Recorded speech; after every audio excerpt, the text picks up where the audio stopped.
नमस्कार दोस्तों, मैं हूं ब्रजेश श्रीवास्तव और आप देख रहे हैं हमारा खास शो टॉक विद ब्रजेश।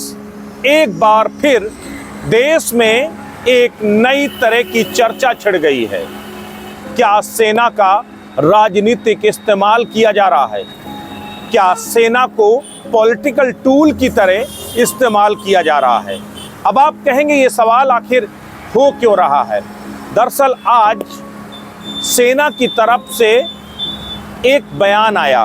वो बयान अपने आप में बेहद अहम था। लेफ्टिनेंट जनरल एडीएस औजला का एक बयान था जिसमें उन्होंने कहा कि हम पीओके पर कब्जे के लिए पूरी तरह से तैयार हैं, बस सरकार के एक आदेश का इंतजार है। उन्होंने सीधे तौर पर कहा कि सेना की तैयारियां पूरी हैं, केवल सरकार का इशारे का इंतजार है और 5 मिनट में सेना पीओके में दाखिल हो जाएगी। अब सबसे बड़ी बात यह है कि क्या वाकई में पीओके में कोई नया या कोई बड़ा ऑपरेशन हिंदुस्तान की सेना करने जा रही है? क्या भारत की सरकार अब पीओके पर कब्जे की जो बात लगातार कहती रही है उसे अब जमीन पर उतारने जा रही है?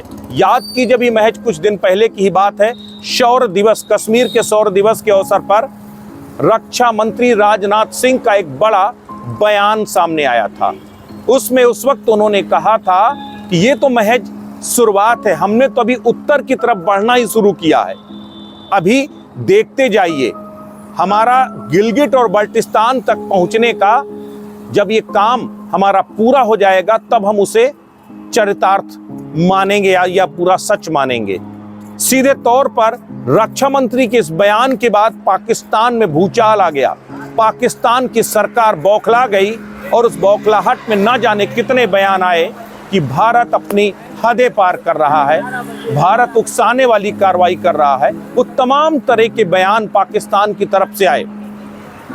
लेकिन उस बयान के ठीक बाद अब जो चिनार फोर्स है वह उनके लेफ्टिनेंट जनरल एडीएस औजला का बयान आता है, और वो बयान ऐसे वक्त में आता है जब उससे ठीक पहले रक्षा मंत्री सीधे तौर पर पीओके पर कब्जे की बात कह चुके हैं। तो ऐसे में सबसे बड़ी बात यह है कि क्या वाकई में सेना पीओके पर बड़े ऑपरेशन की तैयारी कर रही है?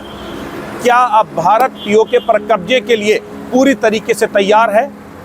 लेकिन इसके ठीक उलट दूसरी चीज समझिए कि अगर सेना कोई बड़ा ऑपरेशन, सीक्रेट ऑपरेशन करती भी है तो क्या उससे पहले वो ऑफिशियली एक्सेप्ट करती है? क्या जब हमने सर्जिकल स्ट्राइक की थी तब क्या सेना ने पहले प्रेस कॉन्फ्रेंस की थी या मीडिया को ये बताया था कि हम ये करने जा रहे हैं? और अगर नहीं तो क्या गुजरात चुनाव से पहले, हिमाचल चुनाव से पहले और 2024 के चुनाव जब नजदीक हैं उस वक्त पीओके पर कब्जे को लेकर के सेना की तरफ से जो पूरा बयान आया, क्या इसे एक पॉलिटिकल टूल के तौर पे देखा जाए? क्या चिनार फोर्स के लेफ्टिनेंट जनरल की तरफ से ये पूरा बयान ये सेना का मनोबल बढ़ाने वाला था, सरकार के उस इशारे को पुख्ता करने वाला था, या फिर इसके कोई पॉलिटिकल माइलेज खोजे जाने चाहिए? लगातार अरविंद केजरीवाल लगातार सेना के पॉलिटिकल राजनीतिक इस्तेमाल पर सवाल खड़े करते रहे हैं। कांग्रेस लगातार जो है बीजेपी पर हमलावर रही है कि वो सेना का राजनीतिकरण कर रही है, राजनीतिक इस्तेमाल कर रही है। उस बीच में एडीएस औजला का ये जो बयान है, ये बयान क्या सवाल नहीं खड़े करता? अब अगर इसको सियासी चश्मे से अलग देख लिया जाए तो क्या हिंदुस्तान वाकई में पीओके पर कार्रवाई कर सकता है? क्या हिंदुस्तान इस वक्त जब पूरी दुनिया कहीं ना कहीं विश्व युद्ध की आहट से सहमी हुई है, रूस और यूक्रेन के बीच गहराते परमाणु युद्ध का संकट, इस बीच में क्या वाकई में पीओके पर कोई एक्शन हिंदुस्तान कर सकता है? और दूसरी सबसे बड़ी बात यह कि आखिर क्यों सरकार बार बार इंडिकेट कर रही है? कश्मीर में अजीत डोभाल का कई बार जाना, गृह मंत्री अमित शाह का वहां पर बैठकें करना, लद्दाख और कश्मीर को लेकर के गृह मंत्रालय में कई बैठकें होना, रक्षा मंत्रालय में कई बैठकें होना, सेना प्रमुख का जो है बॉर्डर पर जाना, रक्षा मंत्री का शौर्य दिवस के अवसर पर यह कहना कि बस गिलगिट और बाल्टिस्तान पर जो है अब कब्जे की अगली मुहिम है, हम उत्तर की तरफ लगातार बढ़ रहे हैं। ये तमाम बयानों के अपने मायने क्या हैं? क्या वाकई में पीओके अब भारत के लिए अहम बन गया है? देखिए, इसकी शुरुआत तो बहुत पहले हो गई थी, जब प्रधानमंत्री नरेंद्र मोदी ने सीधे तौर पर यूनिफाइड कश्मीर की बात कही थी। ये कहा था कि कश्मीर हमारा अभिन्न अंग है और बलूचिस्तान तक, बाल्टिस्तान तक जो है हिंदुस्तान है। उसके बाद गृह मंत्री अमित शाह ने संसद के अंदर सीधे तौर पर बयान दिया था और कहा था कि पीओके भारत का अभिन्न हिस्सा है और उसके लिए हम किसी भी तरह की कुर्बानी देने को तैयार हैं। तो सीधे तौर पर गृह मंत्री अमित शाह ने प्रतिबद्धता दिखाई, प्रधानमंत्री ने सीधे तौर पर लाल किले के प्राचीर से बात कही थी, रक्षा मंत्री ने सीधे तौर पर कहा कि हमने भी उत्तर की तरफ बढ़ना शुरू किया है। इन तमाम बयानों के मायने क्या हैं? अब अगर भारत की तैयारियों को परखें तो इसमें कोई शक नहीं है कि 2019 के बाद लगातार जो है भारत उत्तर की तरफ अपनी स्थिति को, अपनी सामरिक ताकत को बढ़ाने में लगा हुआ है। जिस तरीके से कश्मीर में 370 खत्म करने के बाद लद्दाख को यूनियन टेरिटरी बनाया, कश्मीर को अलग यूनियन टेरिटरी बनाया और उसके बाद जिस तरीके से लद्दाख का डेवलपमेंट किया गया है, लद्दाख के आगे सियाचिन तक जो है पूरी तरीके से जो है वहाँ पर सड़कों का विस्तार किया गया है, वहाँ पर उस सामरिक ताकत को बढ़ाने की जो है वो पूरी कोशिश की गई है। ये कोशिश की गई है कि वहाँ आसानी से जो सेना का मूवमेंट है वो हो सके।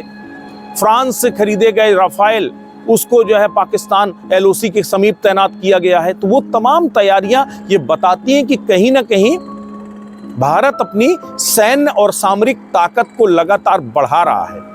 आज सेना के लेफ्टिनेंट जनरल जो है का एक बयान, उन्होंने कहा कि हमने न सिर्फ सेना को मॉडर्नाइज किया है बल्कि इसके लिए स्पेशली तैयार किया है और हमारी तैयारी काफी पहले से चल रही है और पुख्ता है। महज 5 मिनट के अल्टीमेटम में हम कुछ भी कर सकते हैं। ये वो तमाम बयान, ये सारे बयान कहीं ना कहीं बता रहे हैं कि एक बात तो तय है कि कुछ ना कुछ सुगबुगाहट तो है, कुछ ना कुछ तो होने जा रहा है।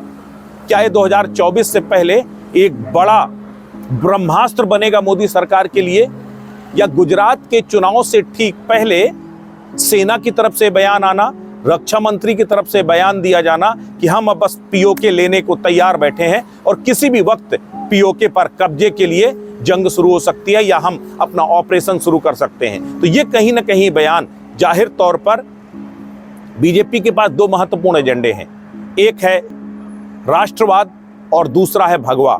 भगवा और राष्ट्रवाद 2 ऐसे अहम मुद्दे हैं और दोनों मुद्दों पर जो है बीजेपी इस वक्त आगे चलती हुई दिखाई दे रही है। प्रधानमंत्री नरेंद्र मोदी केदारनाथ से लेकर बद्रीनाथ तक, उज्जैन के महाकाल से लेकर काशी विश्वनाथ कॉरिडोर तक जो है, अयोध्या के जो है दीपोत्सव से लेकर के वो तमाम धार्मिक जगहों पर जा करके वो जो आध्यात्मिक कार्ड है वो जाहिर तौर पर आध्यात्मिक छवि को अपने मजबूत कर रहे हैं। मुख्यमंत्री योगी आदित्यनाथ उत्तर प्रदेश में कुछ उसी तरह की छवि को आगे बढ़ाते जा रहे हैं, हिंदुत्व के एजेंडे को आगे बढ़ाते जा रहे हैं और देश भर में अलग अलग जगह पर वो जाकर प्रचार कर रहे हैं। तो एक बात तो है कि जो आध्यात्मिक छवि की बात है, हिंदुत्व जो एक बड़ा मुद्दा है बीजेपी का, ऐसे में अगर हम बात करें हिंदुत्व के मुद्दे को लेकर तो प्रधानमंत्री नरेंद्र मोदी और मुख्यमंत्री योगी आदित्यनाथ वो लगातार इस इमेज को मजबूत कर रहे हैं। इस बीच जो राष्ट्रवाद का एक बड़ा मुद्दा जिसको बीजेपी ने जो है मजबूती के साथ पॉलिटिकल टूल के तरह से इस्तेमाल किया है, वो पीओके के रूप में क्या राजनीतिक फायदा देने जा रहा है बीजेपी को। ये वो तमाम मुद्दे हैं, वो तमाम मसले हैं जिसको लेकर के जो है इस वक्त ये कहा जा रहा है कि इसको लेकर के अब पीओके पर चढ़ाई की तैयारी हिंदुस्तान कर चुका है। लेकिन सबसे बड़ी बात यह है, एक बात बिल्कुल तय है कि अगर पीओके को लेकर हिंदुस्तान की तरफ से कोई एक्शन होता है तो इस पूरे एशिया कॉन्टिनेंट में जाहिर सी बात है अस्थिरता का माहौल हो जाएगा। केवल पाकिस्तान नहीं बल्कि चीन पूरी तरीके से बौखला जाएगा, क्योंकि वहां पर पीओके में चीन के अपने हित जुड़े हुए हैं। चीन ने एक भारी भरकम अपना पैसा पीओके में लगाया हुआ है पाकिस्तान के साथ मिलकर के जो है।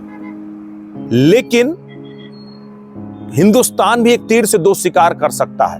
एक तरफ जहां पीओके पर कब्जे को लेकर के जो है आगे बढ़ने के साथ ही पाकिस्तान को बर्बाद कर देगा, तो वहीं दूसरी तरफ ड्रैगन बर्बाद हो जाएगा, क्योंकि ड्रैगन ने अपना एक बहुत बड़ा खजाना पीओके में लुटाया है।